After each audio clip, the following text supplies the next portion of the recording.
बिस्मिल्लाहिर्रहमानिर्रहीम। अस्सलामु अलैकुम वरहमतुल्लाहि वबरकातुहू।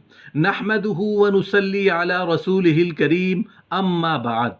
खजूर जैसी लंबी ख़वातीन का नज़ूल कब और क्यों होता है? मोहतरम नाजरीन, ये जानकर आप हैरान हो जाएंगे कि ख़वातीन और वो भी खजूर जितनी लंबी।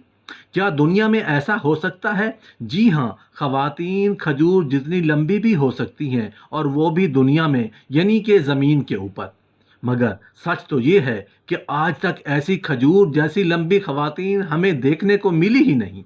मोहतरम नाजरीन, ये जानकर आपकी हैरानगी मज़ीद बढ़ जाएगी कि खजूर जैसी लंबी ख़वातीन 12 रबीउल अव्वल यानी कि रसूल अल्लाह सल्लल्लाहु अलैहि वसल्लम की पैदाइश के दिन ही ज़मीन पर क्यों नज़र आती हैं।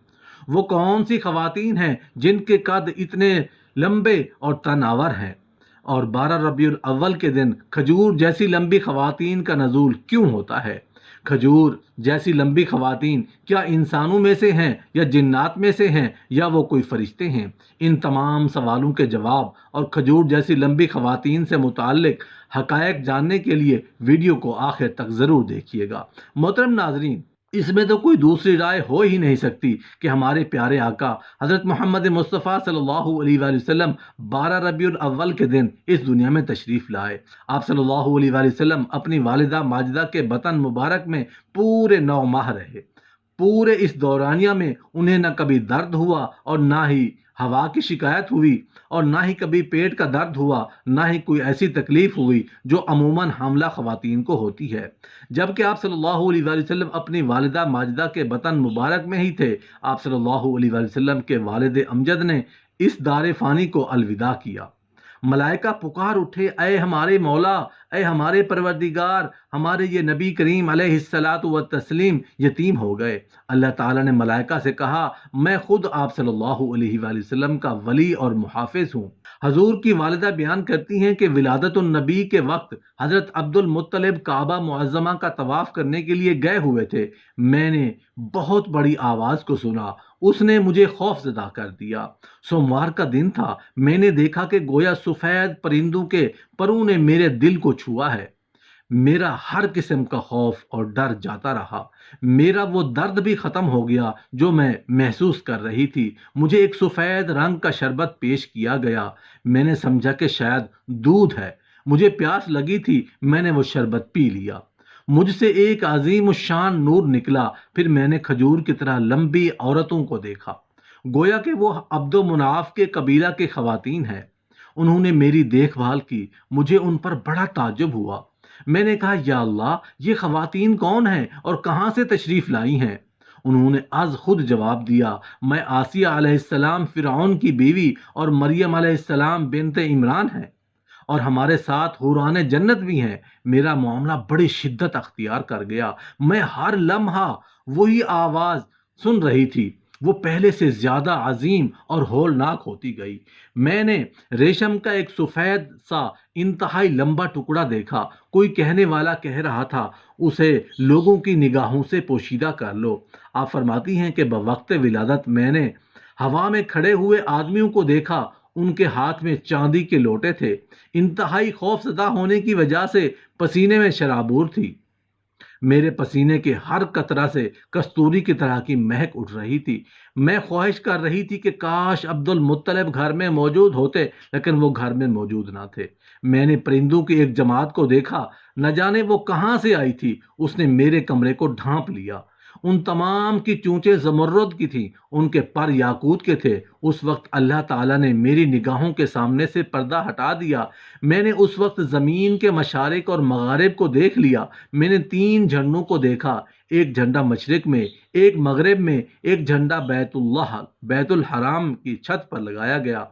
मेरा मामला शिद्दत अख्तियार करता गया। मुझे ऐसा महसूस हुआ गोया कि मैं उन ख़वातीन की आज़ा के साथ टेक लगाकर बैठी हूँ। मेरे इर्द गिर्द बहुत सी औरतें जमा हो गईं, गोया कि वो मेरे ही घर में थीं। मुझे कोई चीज़ दिखाई नहीं रही थी। इसी हालत में मोहम्मद मुस्तफ़ा सल्लल्लाहु अलैहि वसल्लम की विलादत हुई। جب آپ صلی اللہ علیہ وآلہ وسلم کی ولادت ہوئی تو میں نے آپ صلی اللہ علیہ وآلہ وسلم کو دیکھا کہ آپ سجدہ ریز ہیں، اپنی انگلیوں کو اٹھائے ہوئے، جیسا کہ کوئی شخص انتہائی عاجزی اور انکساری سے اپنے رب سے دعائیں کر رہا ہے۔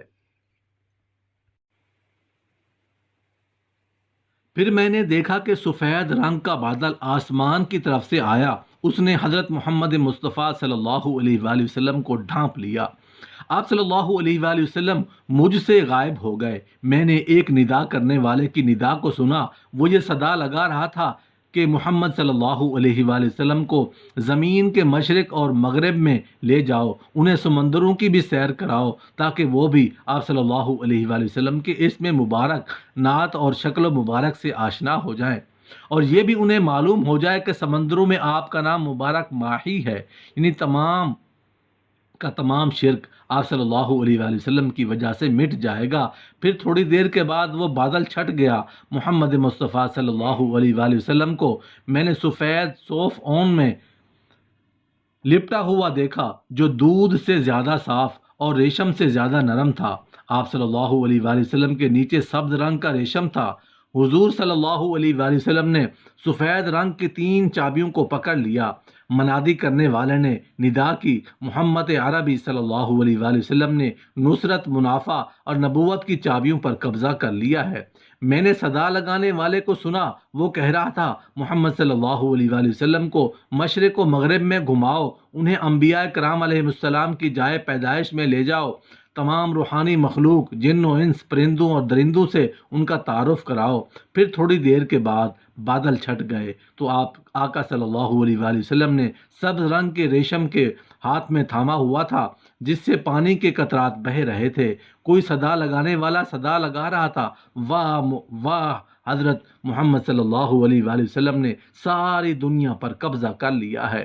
حضرت آمنہ فرماتی ہیں، اس کے بعد میں نے 3 افراد دیکھے جن کے چہرے آفتاب کی طرح چمک رہے تھے۔ ان میں سے ایک کے ہاتھ میں چاندی کا لوٹا تھا، ان کے لوٹے میں کستوری کی خوشبو آ رہی تھی۔ دوسرے کے ہاتھ میں ایک تشت تھا جو زمرد کا بنا ہوا تھا، اس کا رنگ سبز تھا، اس کے 4 کونے تھے، ہر کونے میں ایک سفید موتی تھا۔ ندا کرنے والا ندا کر رہا تھا، یہ دنیا کا مشرق و مغرب ہے، یہ سمندر اور خشکی ہے، اللہ کے حبیب جس کونے میں آپ صلی اللہ علیہ وآلہ وسلم خواہش فرمائیں اسی کونے پر قبضہ فرما لیجئے۔ حضرت آمنہ فرماتی ہیں، میں قریب ہوئی تاکہ دیکھوں کہ آپ صلی اللہ علیہ وآلہ وسلم کس کونے پر قبضہ جماتے ہیں۔